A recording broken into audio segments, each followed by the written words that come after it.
हरि जय जय हरि जय जय।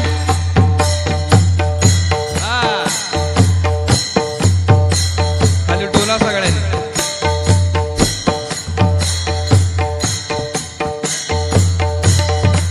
ब्रह्मानंदी लागली टाळी।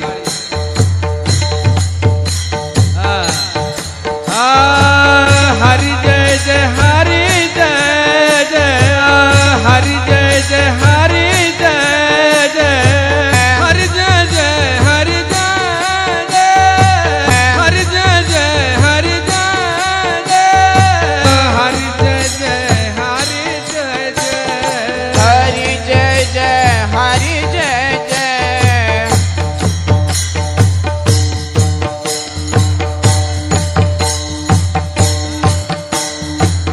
हरि जय जय हरि जय जय हरि जय जय हरि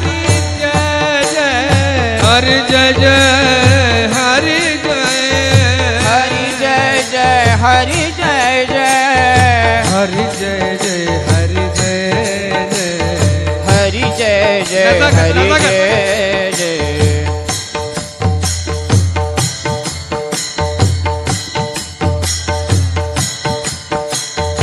हरि जय जय हरि जय जय हरि जय जय हरि जय जय हरि जय जय हरि जय जय Hari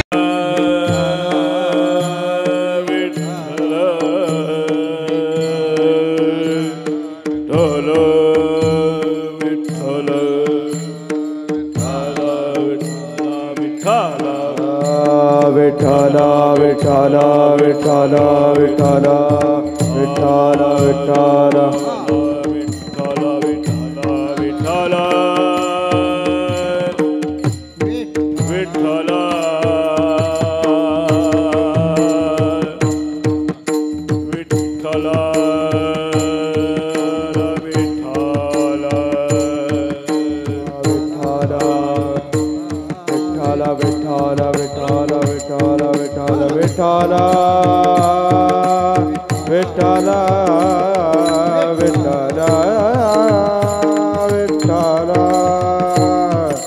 Vitthal Vitthal Vitthal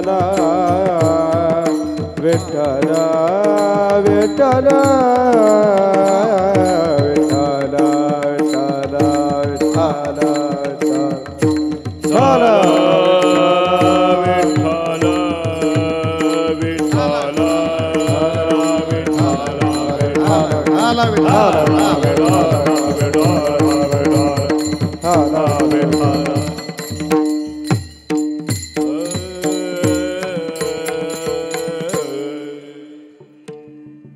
hello hello माऊली कशात बिघड होतोय बघा.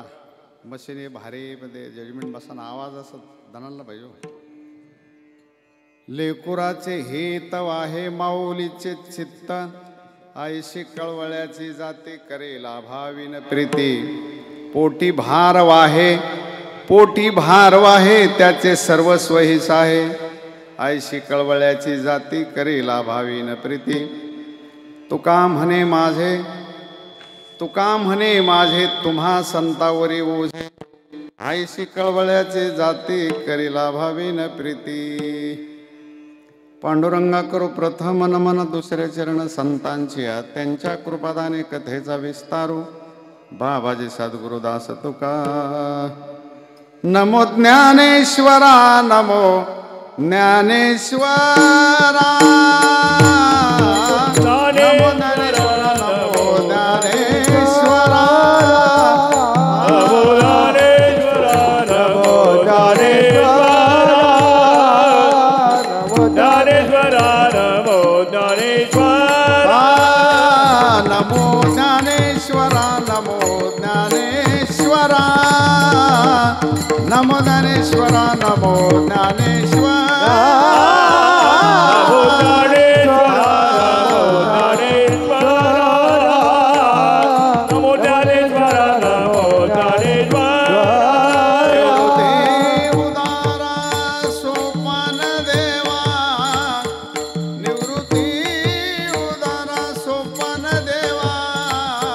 मुक्ता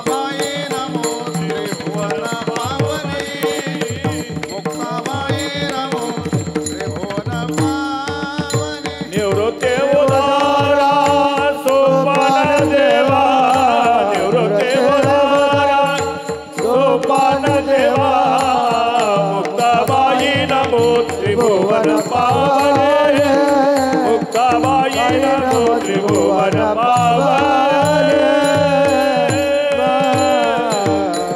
लेकुराचे हित वाहे माऊलीचे चित्त आयशी कळवळ्याची जाती करेला भावी न प्रीती. जगद्गुरु तुकोबरांचा अभंग आहे आणि संतांचं महत्त्व सांगणारा अभंग आहे.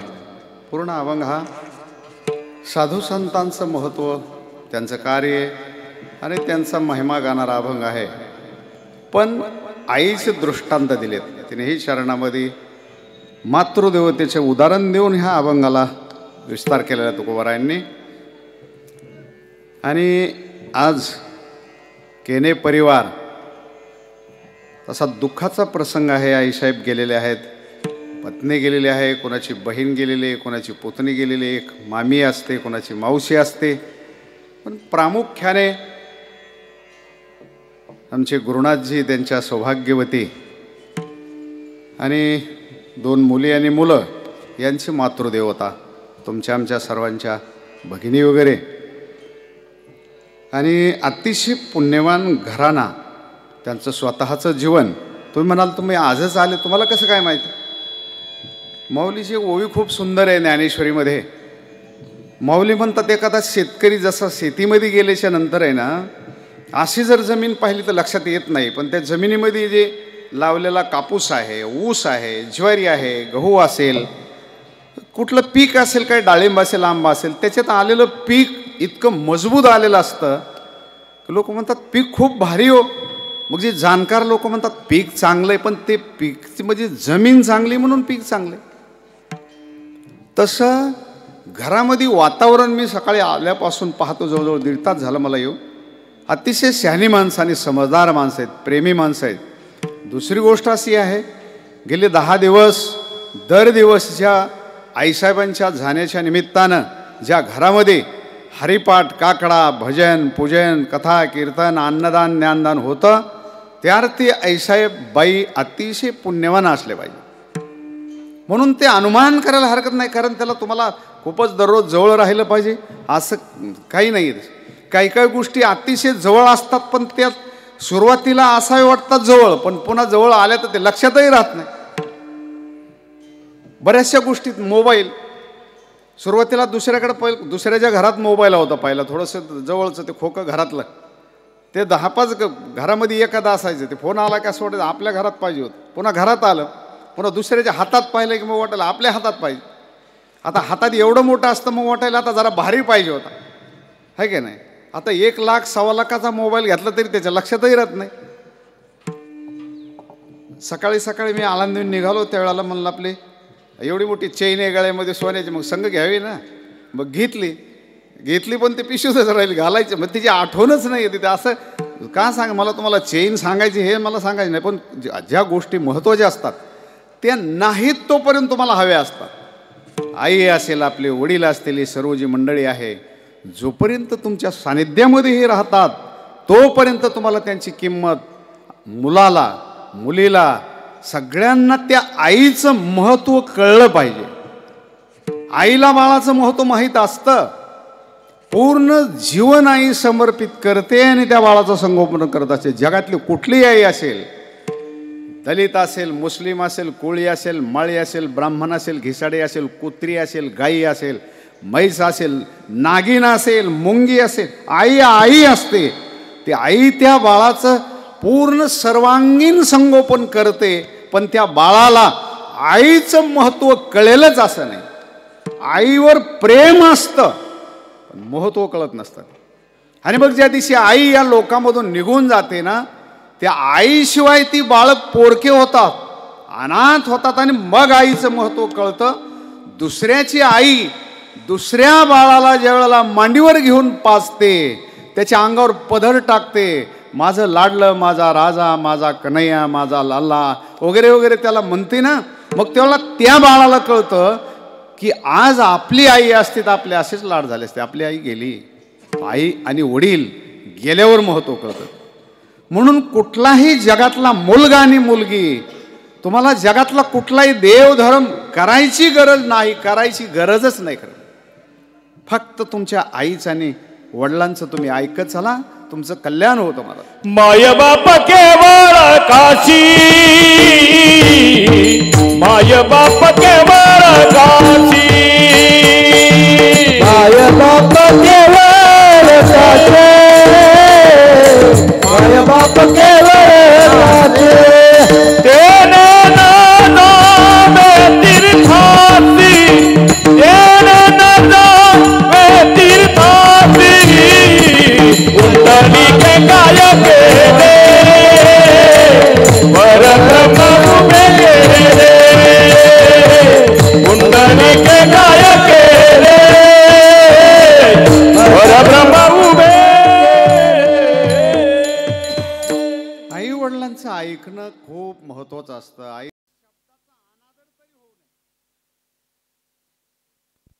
भगवान अर्जुनाला सांगतात, अर्जुना ऐके का प्रज्ञा, म्हणून बोललेल्या गोष्टीची अवज्ञा नेनशी करू. अर्जुना तू मला याच्यासाठी आवडतोस की मी ज्या गोष्टी तुला सांगतो आणि जे बोलतोय ना अर्जुना, त्या गोष्टीची तू अवज्ञा करत नाही, अवहेलना करत नाहीस, म्हणून तू मला आवडतो. म्हणून अर्जुन जो महाभारतामध्ये एवढा मोठा झाला,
साध्वींचं नाही तुमच्या लक्षात आलं तर आपलं चरित्र विचित्र होऊन जातं.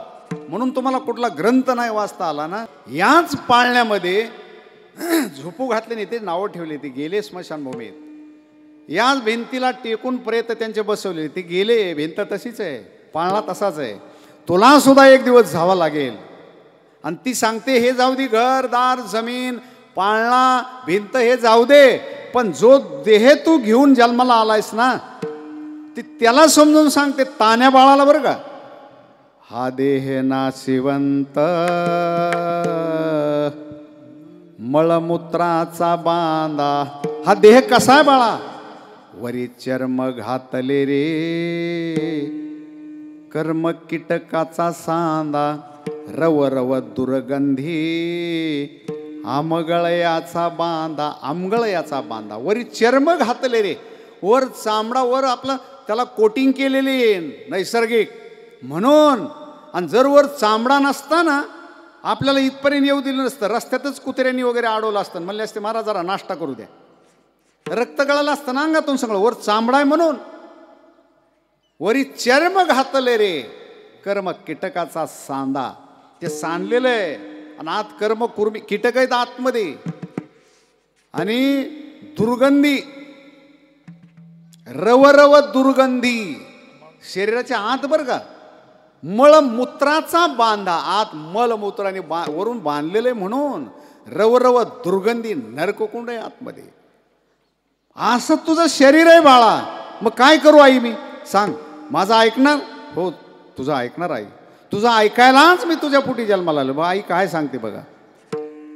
ती म्हणते स्मरे त्या हरे हरा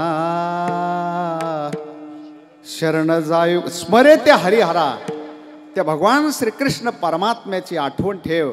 आणि आठवण नाही, स्मरण कर अहोरात्र. आणि बघा नीट समजून घ्या, हरी आणि हर, हर म्हणजे भगवान शंकर आणि हरी म्हणजे भगवान परमात्मा कृष्ण परमात्मा, ह्या दोघांचं स्मरण ठेव. आणि शरण जायचंय ना भगवान शंकराला बी जाऊन ह्याला शरण जा. तुला तुझं कल्याण करायचं असेल तर शरण कुणाला जा? शरण जाई गोविंदा. गो नामी इंद्रिये, विंद विंदती म्हणजे अधिकार, दमन करणे.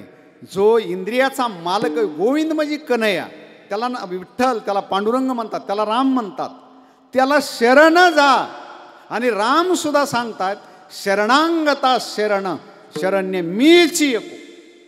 कुठला खंडोबा नाही, बिरोबा नाही, मस्कोबा नाही, शंकर नाही ना, ब्रह्मदेव नाही. तुम्हालाच शरण जायचं असेल भगवान सांगतात. आणि ओवी माऊलीची शरणांगता शरण्य मीची. फक्त या पृथ्वीतलावर अर्जुना ज्याला शरणांगती पत्करायची ना त्याला मलाच शरण यावं लागेल. दुसरा देव तारूच शकत नाही, जगातला कुठलाच देव तारू शकत नाही. त्यालाच तो तरुण जाण्याची भीती आहे. म्हणून शरणांगता शरण मी चको, शरण जाई गोविंदा परेश मदालसा. सोहम जो जो रे बाळा, हे आई शिकवते आपल्या बाळाला. म्हणून जगद्गुरु तुकोबराय सांगतात लेकुराचे हित, ती हित वाहते. आता देव हित करतो म्हणजे हित वाहतो, ते वाहतोय, त्याला हिताची जाण आहे, ज्ञान आहे.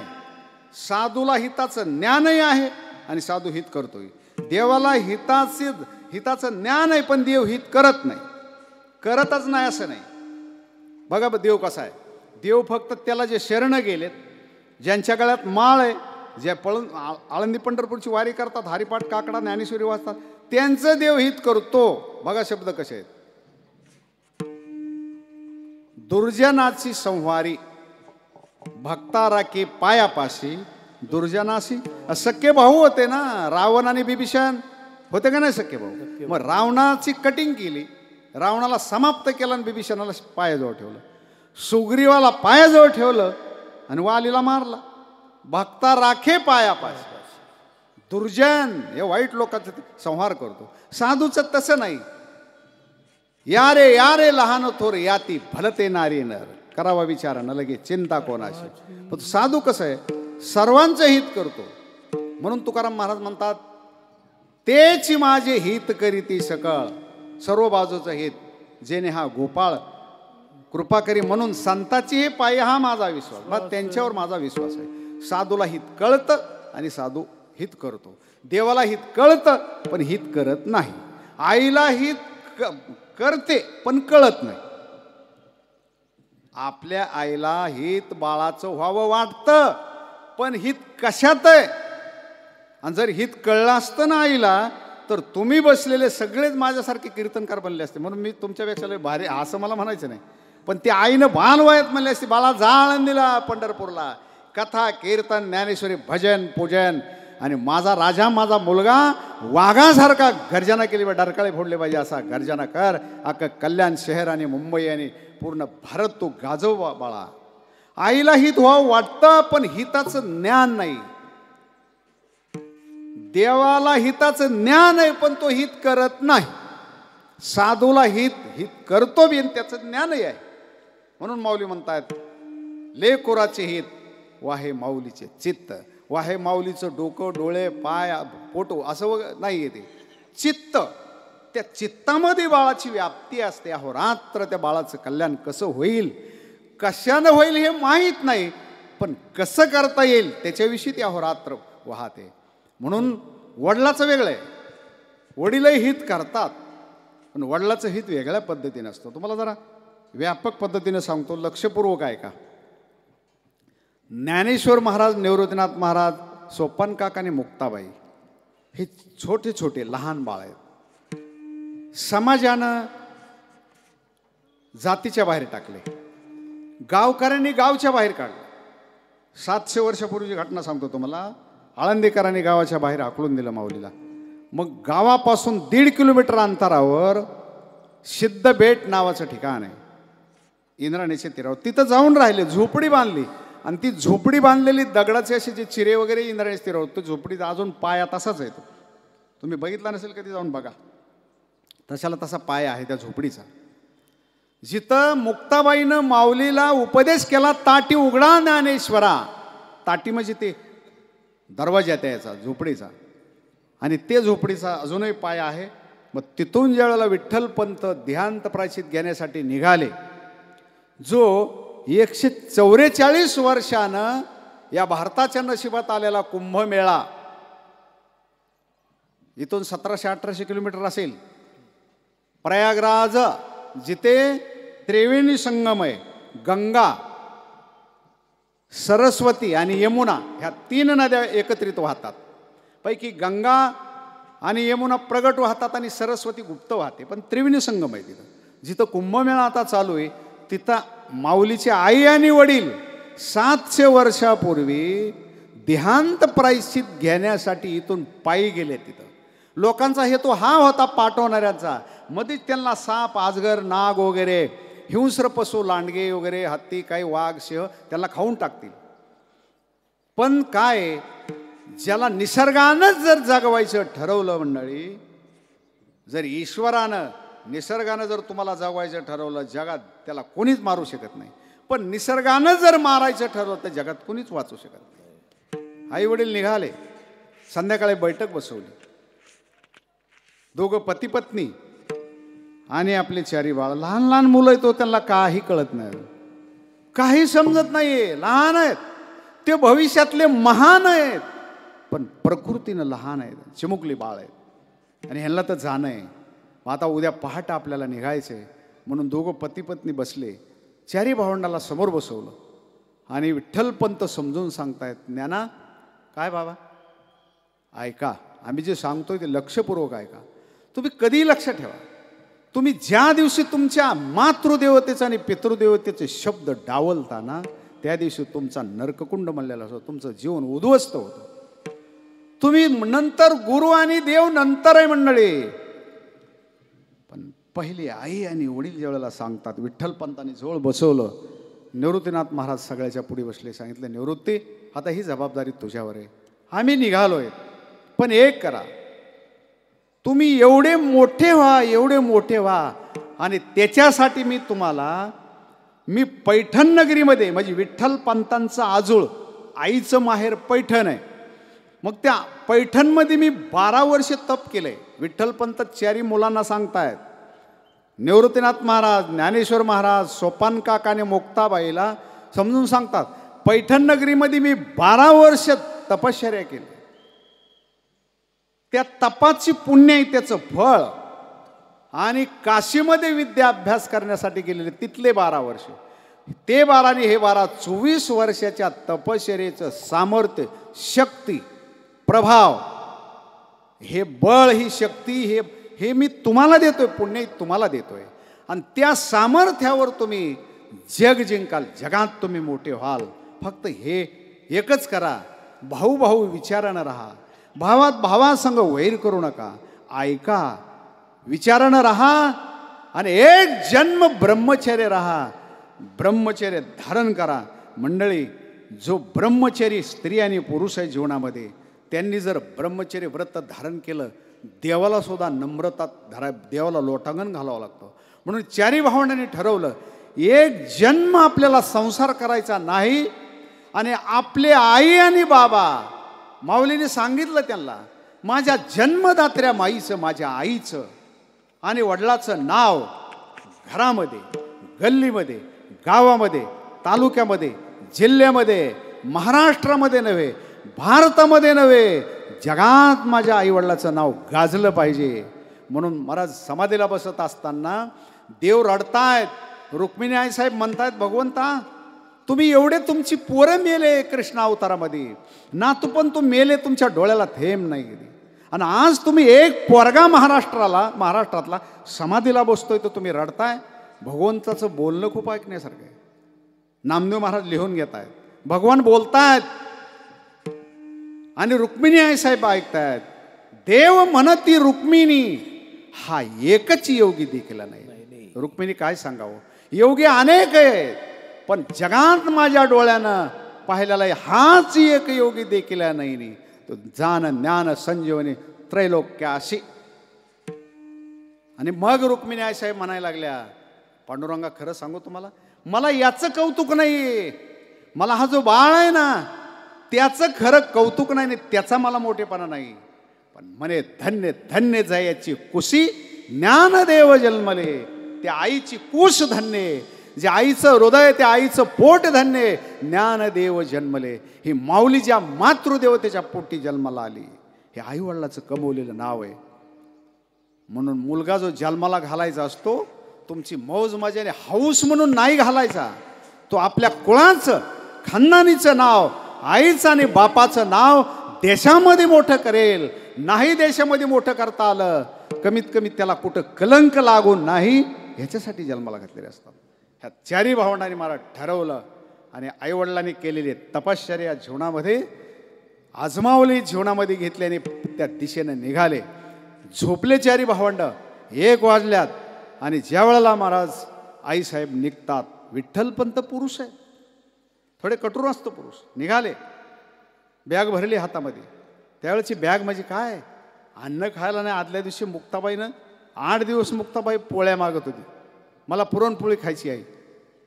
मुक्ती काय सांगावं तुला, त्यांनी बाजूला बसायचं, रुक्मिणी अशा म्हणजे रडायचं नुसतं, काहीच नाही घरी तर काय देणार.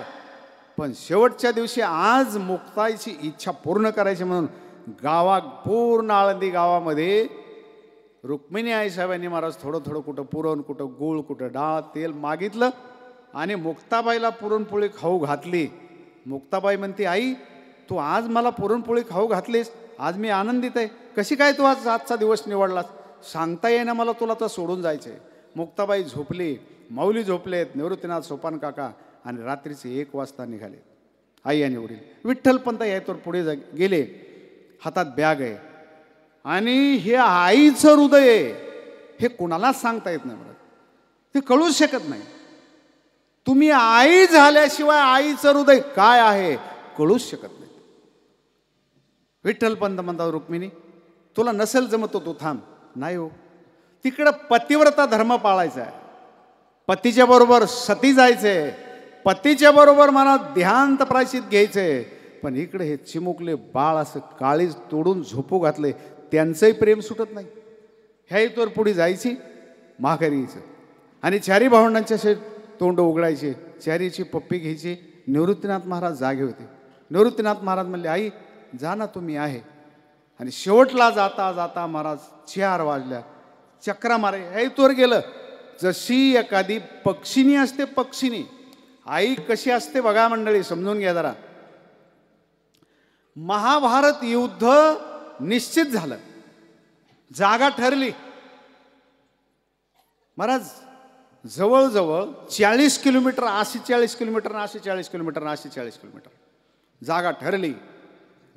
तो रणखंब रोवल्या गेला.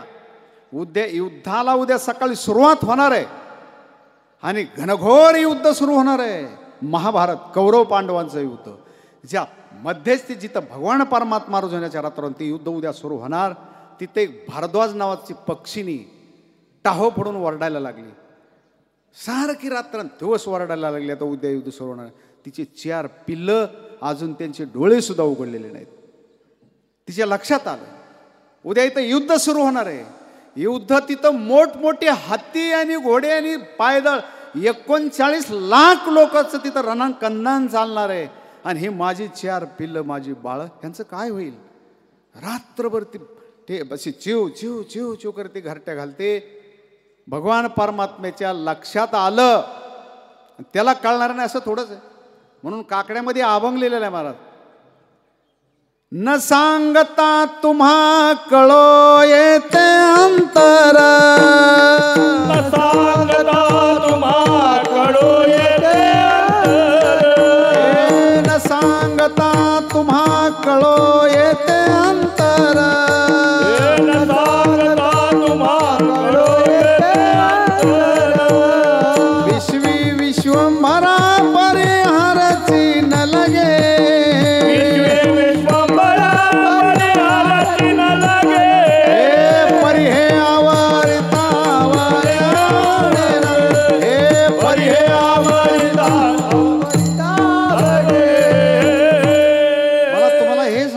फक्त त्याला सांगायची गरज लागत नाही.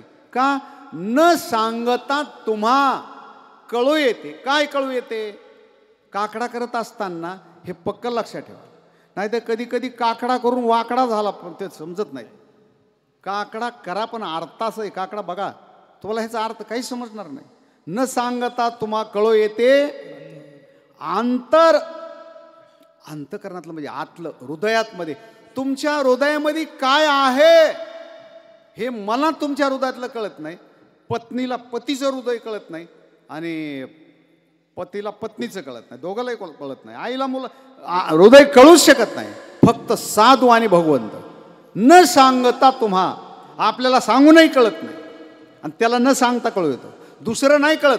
अंतकरण, तुमची मानसिकता काय, तुमचं हृदय काय, तुम्हाला काय करायचं नेमकं, तुमचे विचार काय त्याला कळतं. ते विश्वंभरा, त्याला शब्द वापरला विश्वंभरा. विश्वंभरा कळलं? विश्वांभर, पूर्ण विश्वाचं भरण पोषण करणारा, त्याला ते अंतर कळतं आणि न सांगता कळतं. आपल्याला 14 वेळेस निरोप सांगावा लागतो. हे लक्षात ठेवा बरं का, लक्षात ठेवा बरं का. तरी सुद्धा म्हणतो नाही, घरी येऊच तर लक्षात होतं पण पुन्हा तिथं आलो कशाला आलो ते लक्षातच राहील. पण त्याला मात्र न सांगता कळू येते अंतर. ती भारद्वाज नावाची पक्षिणी घरटे घालती वर, सारखी चिव चिव चिव चिव चिव करते. कुणालाच समजाना. परमात्म्याला लक्षात आलं दयाघन आहे. त्या पक्षिणीचं हृदय त्याला कळलं आणि जिथं त्या पक्षिणीनं पिल्लं घातले होते दगडाच्या पोटाला, असे 4 पिल्लं होते, डोळे उघडलेले नव्हते, पंख आलेले नव्हते, तिथं महाराज एका हत्तीचं घंटा होती, मोठी घंटा गळ्यात. अर्जुनाला सांगितलं, अर्जुना याच क्षणी बाण, त्या घंटाला बाण मार. अर्जुनाला बाण मारला आणि एवढी मोठी घंटा त्या दगडावर पडली. त्या जे पोटाला पिल्लं होते तिथं त्या दगडाच्या. 18 दिवस युद्ध संपलं आणि युद्ध संपल्याच्या नंतर सगळ्याला असं वाटायला लागलं की माझ्यामुळं युद्ध जिंकलं, माझ्यामुळं असं झालं, माझ्यामुळं. मग शेवटच्या दिवशी दुर्योधन मारला गेला आणि त्याच्यानंतर भगवान परमात्म्याने अर्जुनाला सांगितलं, अर्जुना ती घंटा जरा बाजूला कर. घंटा बाजूला केली तर ती पक्षिणी सहज 4 पिल्लं त्या खोप्यामध्ये बसलेली. 18 दिवसानं अर्जुनानं पायावर लोटांगण घातलं की ह्याच्यासाठी घंटा टाकायला लावली होती. का सांगतो तुम्हाला मी, हे आईचं हृदय. आई टाहो फोडून रडती आणि त्यावेळेला महाराज त्या आईचं हृदय म्हणून, आईवर दया म्हणून भगवान परमात्म्यानं आईलाही वाचवलं आणि त्या बाळांनाही वाचवलं. वा हे माऊलीचे चित्त. माऊली रुक्मिणी आई साहेब सारख्या सारख्या मागे पुढे जात आहेत, येत आहेत. निवृत्तीनाथानं सांगितलं, आई तू आता जा, बाबा उभे आहेत, 2.5 तास झाले बाबा उभे, तर तू सारखी चक्रा मारते, काय करू. निवृत्ती, अरे तुम्हाला सोडून जाणं म्हणजे काळीच माझं हृदय पिळतंय. काय कुणाला बघावं तुम्ही. अहो मुलं मोठे झालेले वेगळे तो, पण जी लहान बाळ आहेत, अतिशय लहान आहेत, त्यांनी काय करावं. बरं त्यांच्या समोरच त्यांना संन्याशीची पोरं म्हणून हिनवलंय. ती संन्याशीची पोरं नव्हते मंडळी. तुम्हाला चुकीचं लबाण सांगताय जी महाराज लोक सांगत असते तुम्हाला कीर्तनात कधी, ही संन्यास घेतला नव्हता विठ्ठल पंतांनी. हे एवढे काय वेळे होते, त्यांना कळत नव्हतं. ज्यांच्या पोटी मुक्ताबाईसारखी कन्या जन्माला यावी, ज्यांच्या पोटी निवृत्तीनाथ, सोपान काका आणि विश्वाला वेळ लावणारी माऊली ज्यांच्या पोटी जन्माला आली, त्यांना हे कळत नाही. संन्यास घेतला नव्हता. काशीमध्ये गेले आणि त्यांनी संन्यास म्हणजे भगवं धारण करणे. माऊलीने भगवं नाही धारण केलं, पिवळं वस्त्र, त्याला ब्रह्मचर्य दीक्षा म्हणतात. आणि मग मुलं झालीत गावी आले. याच्यानंतर ती मुलं आहेत. का सांगतो तुम्हाला, विठ्ठल पंत उभे आहेत आणि अगर रुक्मिणीच चाल ना, मला माहीत होतं बायाची जात आहे, तुला नाही जमणार. आले हो. शेवटचं माऊलीची महाराज तोंड उघडलं आणि माऊलीला डोकं माऊलीच्या मांडीवर घेतलं, पप्पी घेतली गालाची, मुक्ताबाईची पप्पी घेतली आणि घळ घळ डोळ्यातून असरू होतात की कायमचं मी त्यागून जाणार आहे. आत्ता ह्या बाळांना मी बघायला मिळणार नाही, माझ्या 4 मुलांना आई बघायला मिळणार नाही आणि आता आईला ही बाळं बघायला मिळणार नाही. बरं शेवटला निवृत्तीनाथ महाराजांना सांगितलं, निवृत्तीनाथ माझ्या आई, माझ्या ज्ञानोबाला जे मागल ते दे, काही नाही म्हणू नको. आई तू जा ना, मी आहे ना. नाही पण मला वचन दे. निवृत्तीनाथ महाराजांचं वचन घेतलं आणि ते जाणून निवृत्तीनाथ महाराजांनी माऊलीला एवढं मोठं केलं. ज्ञानेश्वरी सांगायला, ज्ञानेश्वरी लिहायला स्वतःला व्यासपीठावर बसवलं. आपण खाली बसले आणि माऊलीला व्यासपीठावर बसवलं. आई जगात असा कोणी भाऊ, आपल्या भावाला मोठं करायचं, नुसता याच्यामध्ये नाही, जगात मोठं करायचं. आणि शेवटला पसायदानामध्ये निवृत्तीनाथ महाराज लिहितायत बघा, माव काय म्हणतात निवृत्ती, हा होईल दान पसावो. ज्ञानोबा तू म्हणशील ते होईल का? माझ्या आईनं सांगितलंय मला, ज्ञानोबा मागल पसायदान आहे ते दान मागितलंय गुरुला, आणि गुरुनं शेवटची ओवी लिहिली. गुरु लिहित आहेत, ज्ञानोबा हा तू म्हणतोस ना, आपण म्हणतो हां हां हां बरं, तसे ते शेवटची ओवी, हा होईल दान पसावत. हा जो दानाचा प्रसाद आहे तो मी तुला देणार, तू म्हणशील ती पूर्व दिशा आहे का? माझ्या जन्मदात्री आईनं सांगितलंय, माझा ज्ञानोबा जे मागल ते नाही म्हणू नको. हे जगणे ह्याला म्हणतात लेकुराचे हित, वाहे माऊलीचे चित्त. आईचं चित्त, आईचं हृदय या साधूचं. आणि असं का करते आई? तुकाराम महाराज म्हणतात ही एक जगामध्ये एक जात आहे, जात, आणि ती अशीच आहे, ही कळवळची कळकळची जात आहे. दुसऱ्या चरणासाठी ऐसी कळवळ्याची जाते, ऐसी कळवळ्याची जाते, ऐसी कळवळ्याची जाते, ऐसी कळवळ्याची जाते, जाते, ऐसी कळवळ्याची जाते, जाते, ऐसी कळवळ्याची जाते, ऐसी कळवळ्याची जाती, जाती, ऐसी कळवळ्याची जाती. करेला भाविन प्रीते, करेला भाविन प्रीते, ऐसे कळवळ्याचे जाते, ऐसे कळवळ्याचे जाते. तुम्ही आम्ही ज्या पाडलेल्या जाती, तुम्ही आम्ही ज्या समजतो, ही जाती वेगळ्या आहेत. ही साधूची जात आहे, स्वतंत्र आहे. कशी? आईशी कैशी करी लाभावी न प्रीती. आईशी कळवळ्याची जाती. आई ज्यावेळेला बाळाला जन्म घालते, कितीतरी आई वडील वृद्धाश्रमात आणि रेल्वे स्टेशनला पडलेले असतात महाराज. त्या आईनं मुलाला जन्म घालत असताना कधीतरी विचार केला असेल की हे आपल्याला असं बाजूला टाकेल म्हणून, कधी जीवनामध्ये हे आपलं नाव असं खराब करेल, कधीतरी विचार केला असेल? आईशी कळवळ्याची जाती करी लाभावी. काहीच लाभ नाही आईला, आपण प्रेम करते, लाभावी न प्रीती. आईशी कळवळ्याची जाती म्हणून आईला काही गेलं नसतं, पण त्या बाळाला नाहू घालणं, त्याला काजळ लावणं, त्याला झोपू घालणं. बघा तुम्ही, ते जर बाळानं जर सो केली, संध्याकाळी लघवी वगैरे केली, त्याच्या अंगाखालचे ओले कपडे आपल्या अंगाखाली घालते, आणि ते आपल्या अंगावरचे गरम कपडे त्याच्या अंगावर घालते. कुशीत घेऊन झोपते. तिला जगातलं कोणी जरी जवळ असेल, तिला झोप लागत नाही. तानुलं बाळ ज्या कुशीमध्ये तिच्या असेल, मांडीवर असेल, त्याला काय काय ती बोलते, आता काय सांगा तुम्हाला. आणि माऊली तर अशी ओवी लिहितात, माऊली म्हणतात स्तनी किर दूध गुड. 9व्या अध्यायामध्ये ओवी लिहिली माऊलीने. स्तनी म्हणजे आईच्या स्तनामध्ये दूध गुप्त आहे, गुड म्हणजे भरपूर आहे आणि गुप्त आहे, परी ते मातेशी नव्हे गोड.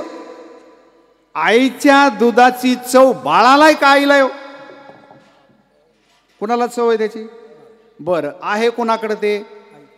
बाळाजवळ का आईजवळ? मग ज्याच्याजवळ तिला चव पाहिजे ना त्याची. चव आहे आईकडे. बघा शब्द कसे आहेत. हे ज्ञानेश्वरीची ओवी आहे. ही ज्ञानेश्वरी मी जी पहिल्या चरणापासून तुम्हाला बोलतोय ना, ही ज्ञानेश्वरी सांगतो सगळी. स्तनिकीर दूध गुड, परी ते मातेशी नव्हे गोड. ते आईला त्याची चव नाही, तिला गोड नाही. मग कुणासाठी? सरे शेवी तयाची चाड, जरी अनन्य मिळे, अनन्य मिळलं पाहिजे.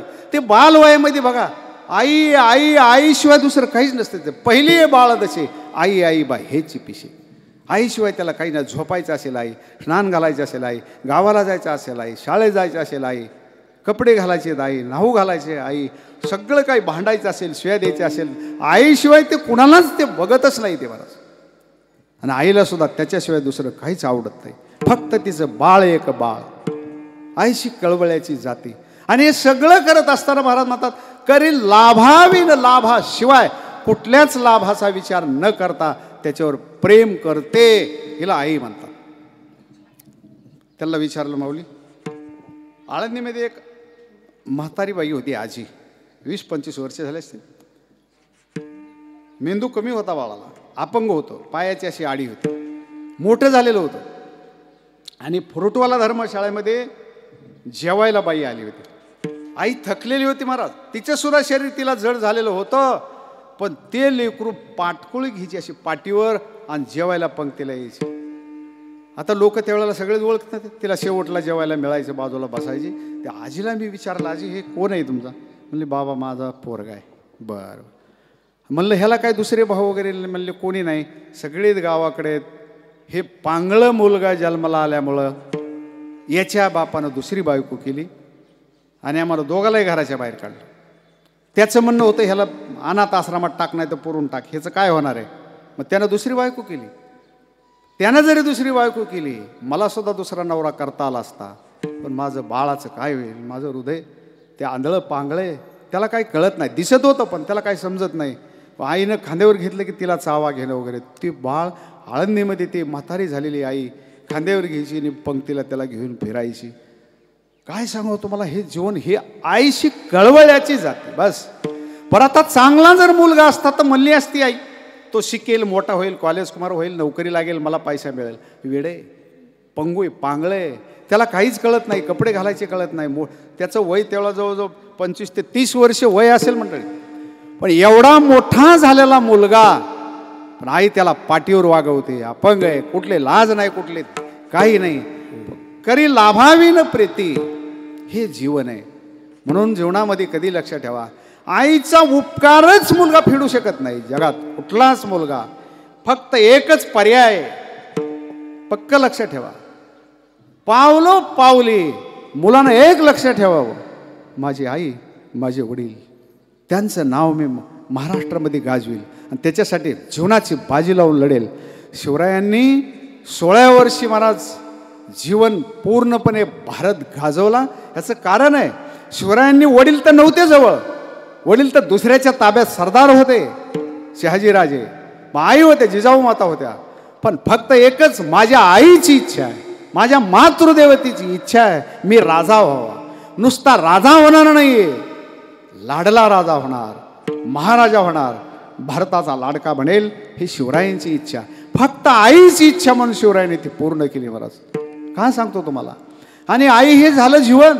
बाहेर आल्याच्या नंतर ही सर्व ही करती आई, पण बाहेर आल्याच्या नंतर ज्या वेळेला तो बाळ पोटामध्ये गर्भामध्ये वाढतो, महाराजांना विचारलं, महाराज जन्माला आल्यावर ह्या घटना, पण तो बाळ ज्या वेळेला गर्भ म्हणून पोटामध्ये 9 महिने 9 दिवस वाहतो, ते वाढत असतो, त्यावेळेला आई काय करते त्याच्याविषयी 3ऱ्या चरणात सांगतात. पोटी पोटी भार वाहे, पोटी भार वाहे, पोटी भार वाहे, पोटी भार वाहे, पोटी भार वाहे, पोटी भार वाहे. त्याचे सर्व सोयी साहे, त्याचे सर्व सोयी साहे, ऐशी गडबड्याची जाते, ऐशी गडबड्याची जाते, ऐशी गडबड्याची जाते, ऐशी गडबड्याची पोटी पोटी भार वाहे म्हणजे पोटावर नाही, पोटामध्ये भार, त्याचं वजं वागवते. आपल्या आळंदीला एक भाडेकरू होते आणि त्यांच्या मुलानं पेनाचं टोपण गेलं होतं, एवढं छोटंसं, शेवटचं एवढंच. त्याला 4 लाख रुपये गेले ऑपरेशन करून काढायला. त्याचं वजन ते 5 ग्रॅम भरलं असतं, उगं छोटंसं होतं, प्लॅस्टिकचं छोटं. आई 3 पावणे 3 अडीच किलोचा गोळा हा बाळाचा गर्भवत पोटात वाहते. केवढं वजन आहे, लहान आहे. पोटी भार वाहे आणि त्याचं सर्वस्वच आहे. त्याचं सर्वस्व म्हणजे गर्भ राहिलेला समजला ना, आईला जे ज्या पदार्थ आवडतात, पण डॉक्टरांनी जर सांगितलं खाऊ नका, त्याच्यात बाळाचे नुकसान आहे, ते वर्ज्य करते महाराज. त्याचे सर्वस्व, त्याचं सर्व सहन करते आणि ओझं वागवते. तसा साधू हा ह्या जगतरूपी बाळाचं ओझं वागवतो, जबाबदारी वागवतो आणि त्यांचं सर्व सहन करतो. किती माऊलीला आणि तुकोबारायांना महाराज देहूगाव सोडून भंडारा डोंगरावर गेले. माऊलीला मधुकरी वाढली नाही, शिव्या घातल्या, मारलं वेळ प्रसंगी. पण त्यांच्याविषयी बोलत असताना असं म्हणलं नाहीये. माऊलीने सांगितलं किंबहुना फक्त केने परिवार सुखी आहे का नाही, फक्त खाडे महाराज सुखी असं नाही म्हणलं, किंबहुना सर्व सुखी. काय सांगावं तुम्हाला, का सर्वस्वईस आहे जगतरूपी बाळाचं संगोपन करते, सर्वस्व सहन करते. माऊली विषय अभंगलिताना नाथ महाराज म्हणतायत, केला जगासी उपकार, केला जगासी उपकार, केला जगासी उपकार, केला जगासी उपकार. तारी एले नारी नर, तारी एले नारी नर, केला जगाचे उपकार, केला जगाचे उपकार. केला जगाशी उपकार, जगावर उपकार केला, जगावर. काय उपकार केला, तारी एले या भवसागरातून नारी आणि नर. अशा तुमचा भगिनी वर्ग टाळ घेऊन उभा आहे, कल्याणकर टाळ घेऊन उभे आहेत, गातात, भजन करतात, कीर्तन कथा कीर्तन. नाही तर एक काळ असा होता महिला मंडळाने फक्त काय एक दोन मुलांना जन्म घालणे, धुणे भांडे कपडे घरची सेवा स्वयंपाक एवढंच का. पण माऊली अवतीर्ण झाल्यापासून, जन्माला आल्यापासून माऊलींनी जनाबाई, मुक्ताबाई, सोयवरा अशा ज्या महिला आहेत त्यांना संत बनवलं, टाळकरी नाही बनवलं. त्यांना कीर्तनकार, भजन करणाऱ्या, सर्व कशा ज्ञानी बनवल्या, संत बनवल्या, अभंग लिहायला लावले त्यांनी. चोखोबर आहे, दलित आहे, दलित बाई, महारी नाही, आणि ती स्वतः सांगते म्हणत तसे महारी चोखयाची. चोखोबरायांची पत्नी आहे, ज्ञानोबरायांनी तिला संत बनवलं. का सांगतो तुम्हाला, हे माऊली हे संत आहेत, त्यांचं हे जीवन आहे. म्हणून आई काय करते, पोटी भार आहे त्याचे सर्वस्वईस आहे. आणि तुकोबाराय म्हणतायत, माऊली जशी आई सर्व बाजूनं बाळाचं हित करते, संगोपन करते, त्याची काळजी करते, पोटामध्ये भार वाहते, तसं मी सुद्धा एक तुमचं बाळ आहे माऊली. आणि या बाळाची सर्वस्वी जबाबदारी तुमच्यावर आहे माऊली. शेवटच्या चरणात सांगतात, तुका माने माझे, तुका माने माझे, तुका माने माझे, तुका माने माझे, तुम्हा संता वारी मोजे, तुम्हा संता वारी मोजे, ऐसी कळवळ्याची दाती, ऐसी कळवळ्याची दाती. तुम्हा संता वारी मोजे, तुम्हा संता वारी मोजे, ऐसी कळवळ्याची दाती, ऐसी कळवळ्याची दाती. ऐशी कळवळ्याची जाती करी लाभावीन, लाभाशिवाय प्रीती प्रेम करणारे फक्त एक साधू आहेत आणि आई आहे. म्हणून अशाच मातृदेवता कैलासवासी सौभाग्यवती. आणि खरं सांगू तुम्हाला, सौभाग्यवती मृत्यू येणं अतिशय महत्त्वाचे लक्षण सांगितलेले आहेत. बाईला पतीच्या अगोदर आपल्याला मरण यावं, ह्याच्यासारखं जगात दुसरं काही मिळवायचं नाही. पण ते एकच आहे, उगं आपलं फाशी घेऊन, नाही तर मग आता महाराजांनी सांगितलं म्हणून आपल्या नवऱ्याच्या अगोदर जायचं, उद्या गेले घरी केला कार्यक्रम, असं नाही. नैसर्गिक आलं पाहिजे. त्यांचं जाणं उत्तरायण आहे, 2 काळ असतात. 6 महिने दक्षिणायन असतं आणि 6 महिने उत्तरायण. दक्षिणायन म्हणजे जगातल्या सर्व देव देवतेचे दरवाजे बंद असतात 6 महिने, त्याचं नाव आहे दक्षिणायन. म्हणून पितामह भीष्माचार्य दक्षिणायनामध्ये वारले होते अर्जुनाच्या बाणाने. पण त्याने देह धारण केला, म्हणले नाही मला उत्तरायण सुरू झाल्याशिवाय जायचं नाही. म्हणून 58 दिवस भीष्माचार्य शरपंजरी कुरुक्षेत्रावर पडलेले होते. आणि मग 58व्या दिवशी युद्धाच्या उत्तरायण सुरू झालं आणि पहिल्याच दिवशी भगवान परमात्म्याचं दर्शन घेऊन स्तुती करून भीष्माचार्यांनी देह ठेवला. उत्तरायण सुरू आहे. आईसाहेब प्रमिलाताई गुरुनाथ केनेजी सौभाग्यवती वारलेल्या आहेत. त्यांच्याकडे बघितलं तर मला असं वाटत नाही त्या वारल्या आहेत म्हणून. असं वाटतं कीर्तन ऐकायला बसलेलं आहेत. आणि खरं सांगू ते कीर्तनच ऐकत असतात. ह्या जरी शरीरानं जरी गेलं तरी पण सूक्ष्म शरीर ते जवळजवळ 13 दिवस घराच्या दरवाजामध्ये ते जीव असतो.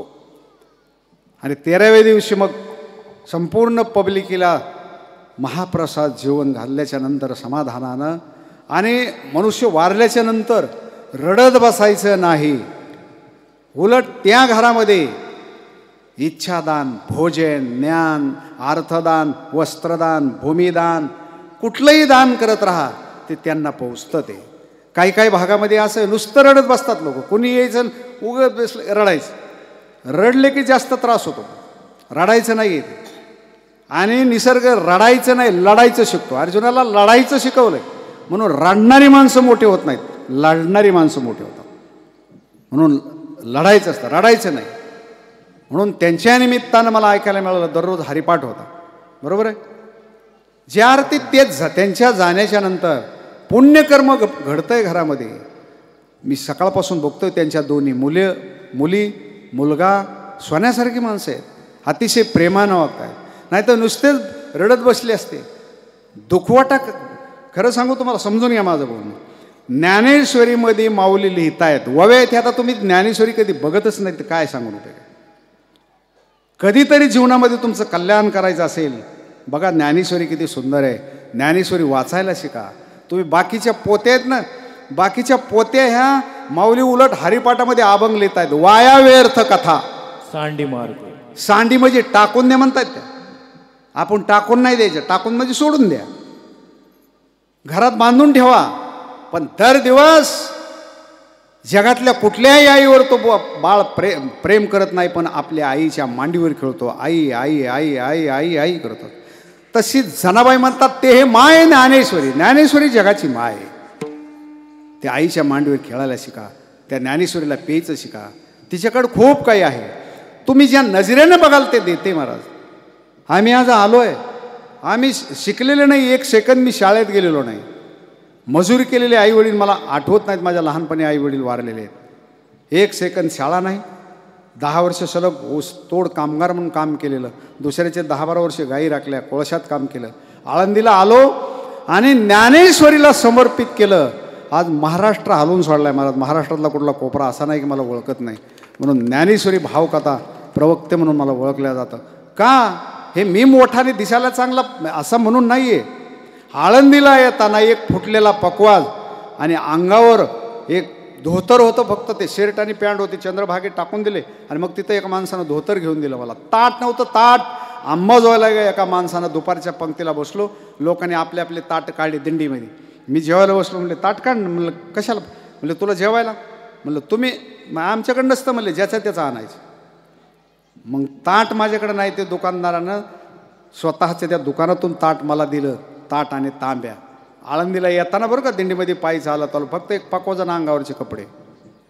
हे का दिलं वैभव. हे ज्ञानेश्वरीचं ज्ञान का दिलं.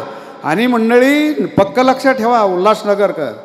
माझ्या वयाच्या 25 वर्षापर्यंत मला ज्ञानेश्वरी कशाला म्हणतात हे मला माहीत नव्हतं. मी असं वाटायचं असं समजायचो ज्ञानेश्वरी ग्रंथ म्हणजे एक ब्राह्मणाची मुलगी. दिसायला छान आहे. बुद्धिमान आहे. हुशार आहे. देखणी आणि तिचं नाव आहे ज्ञानेश्वरी. पण 25 वर्षाच्या नंतर ज्ञानेश्वरी माझ्या हातात आली आणि तिथून पुढे जोग महाराज संस्थेमध्ये 4 वर्षे काढले.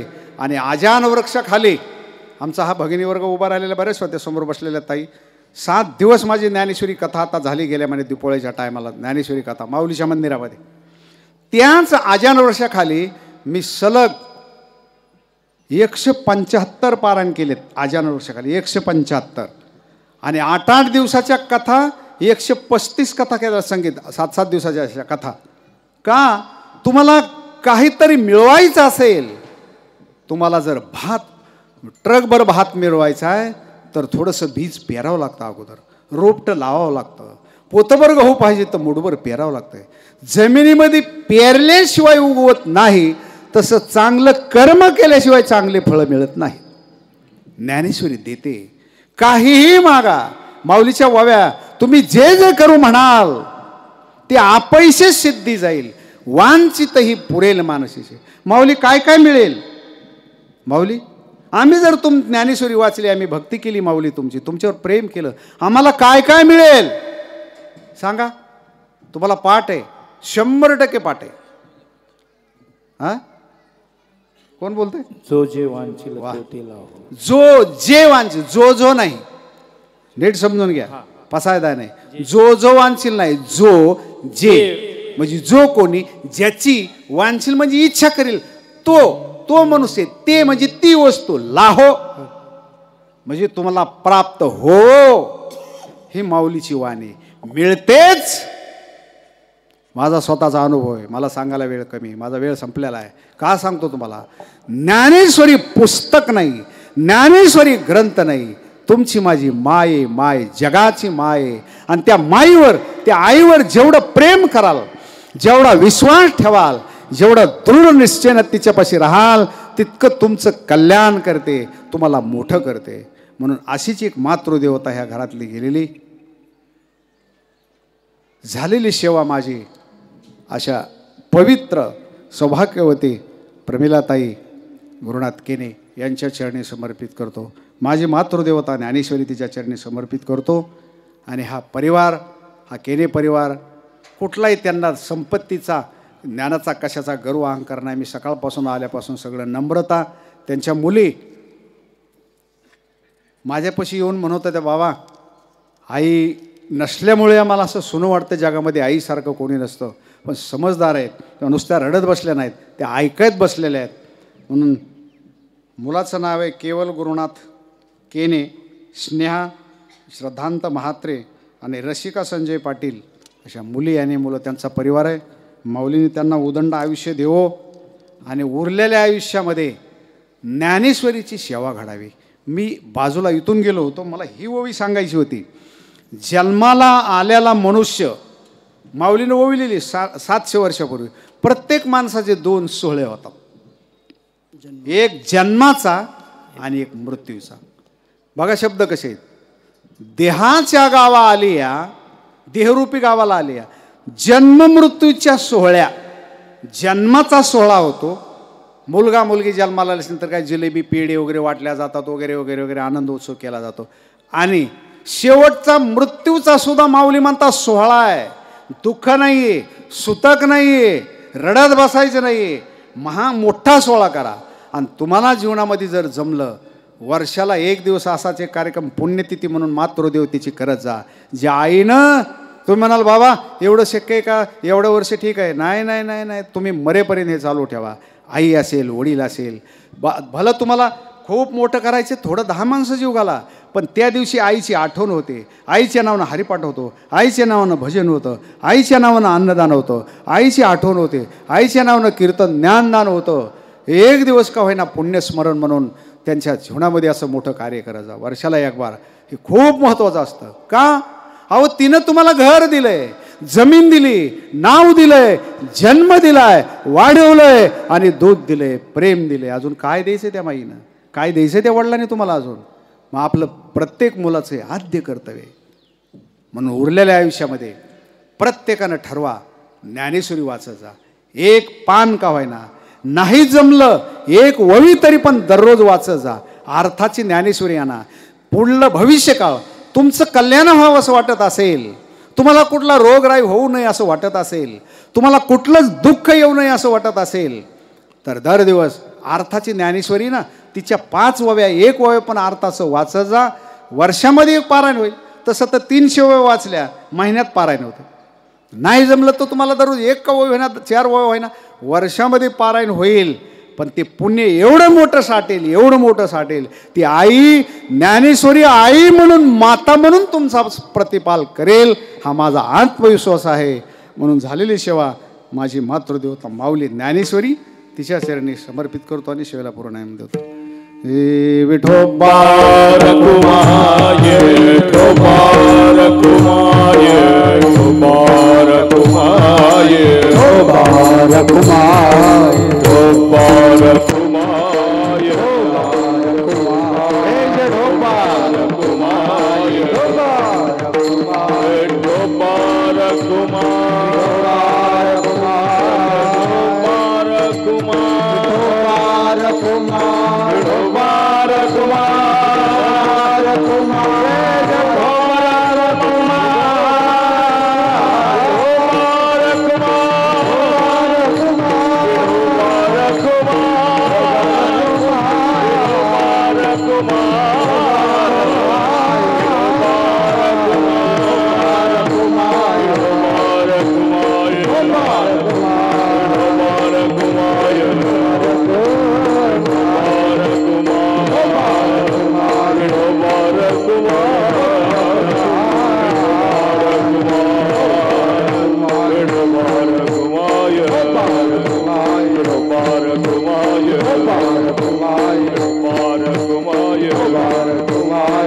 भजन आणि देवाला आवडणारं जगाला आवडणारं 1 मिनिट मी भजन करतोय.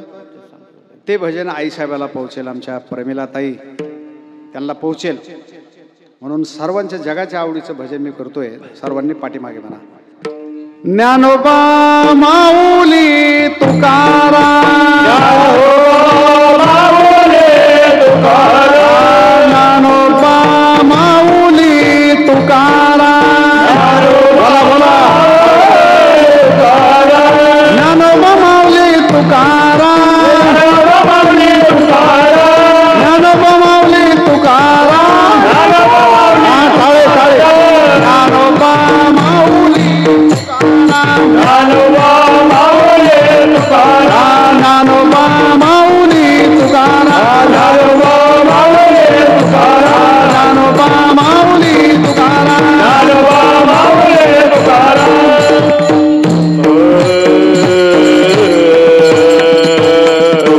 मी पुढे म्हणतोय, सर्वांनी पाठीमागं, पुरुष मंडळींनी पाठीमागं म्हणायचे. सर्वांनी अगोदर खुर्चीवर बसलेली म्हणायचे, इकडे जे बसलेत ते सर्वांनी म्हणायचे. ज्ञानोबा माऊली तुकाराम. लाजू नका, माऊलीचे भजन सर्वांनी म्हणा.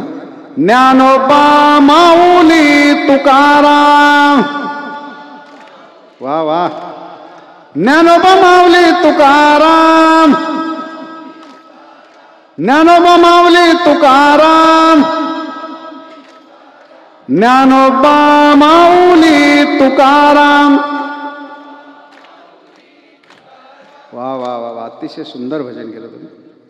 आता तुम्ही ऐका. आता आमचा मातृवर्ग आहे पुढे बसलेला आहे. भगिनी वर्गाने सर्वांनी म्हणायचं. ज्ञानोबा माऊली तुकाराम, ज्ञानोबा माऊली तुकाराम, ज्ञानोबा माऊली तुकाराम. तुम्हाला जर वाटत असेल प्रमिला ताईंना हे भजन पोहोचावं वैकुंठामध्ये, जिथं असतील तिथं, त्या जिथं असतील, कैलासात असो वैकुंठात स्वर्गात, जोरात भजन करा, त्यांना तिथं पोहोचणार. त्या सुद्धा आपल्या मंडपात असतील, भजन करत असतील. ज्ञानोबा माऊली तुकाराम, ज्ञानोबा माऊली तुकाराम बोला सर्वांनी. ज्ञानोबा माऊली तुकाराम. ज्ञानोबा ज्ञानोबा ज्ञानोबा माऊली तुकाराम. ज्ञानोबा ज्ञानोबा ज्ञानोबा माऊली तुकाराम. ज्ञानोबा माऊली तुकाराम. ज्ञानोबा माऊली तुकाराम. ज्ञानोबा माऊली तुकाराम. ज्ञानोबा माऊली तुकाराम. ज्ञानोबा माऊली तुकाराम. माऊली माऊली बोला माऊली माऊली माऊली माऊली माऊली माऊली माऊली माऊली माऊली माऊली माऊली माऊली माऊली माऊली माऊली माऊली माऊली सर्वांनी बोला माऊली माऊली माऊली माऊली माऊली माऊली माऊली माऊली माऊली माऊली माऊली माऊली माऊली माऊली माऊली माऊली माऊली माऊली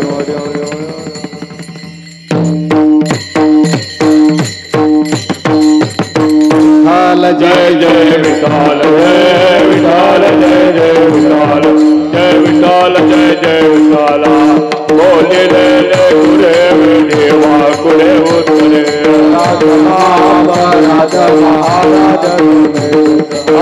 नाही उच्चारीला अधिकार मी आपला.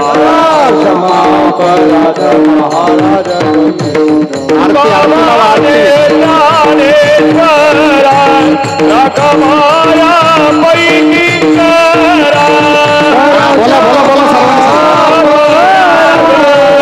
महाराज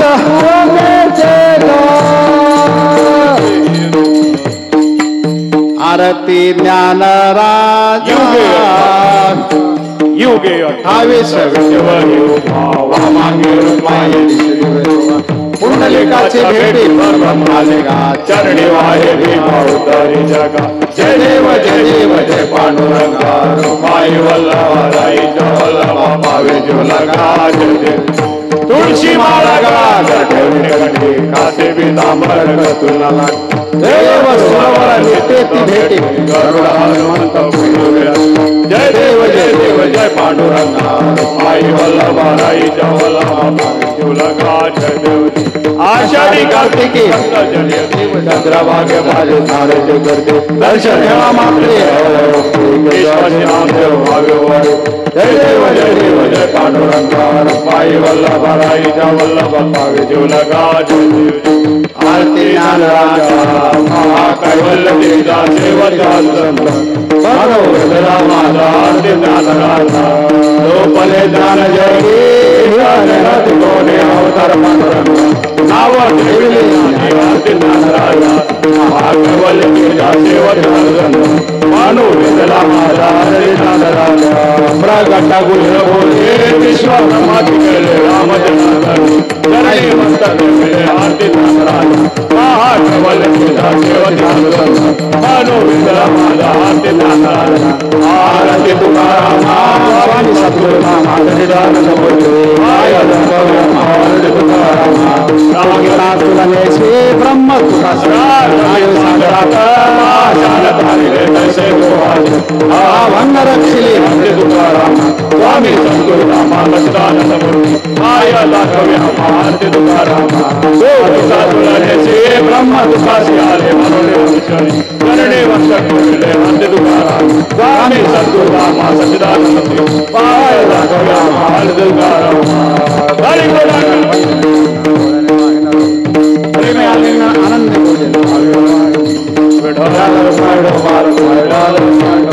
हेच व्हावे माझे जन्मोजन्मी तुझा पंढरीचा वार करी. संत सर्व काळ अखंड प्रेमाचा कळ. चंद्रभागे स्नान तुका मागे हेची दान. पंढरीचा वार करी पायश व्हावे तया कुळा. सकळा हरीच्या कणीची बाधा न हो कवने ही संत मंडळी सुखी अहंकाराचा वारण लागू राज माझी या विष्णुदासा भाविक म्हणे तया असावे कल्याण. जामुखे निदान पांडुरंगा कणीची बाधा न हो कवने ही संत मंडळी सुखी मागणी एक तुझ प्रती आहे. देशील तरी पाहे पांडुरंगा साशील रवी हेच मजले. तुझे काही नाम म्हणे का म्हणे आता उदारत होई. मज ठेवी पायी संताची या संताची निरवी हेची मज देई. आणि तुझे आई नमागो देवा आनंद थांबा, त्यांना काय सूचना द्यायची असेल तर देऊ द्या.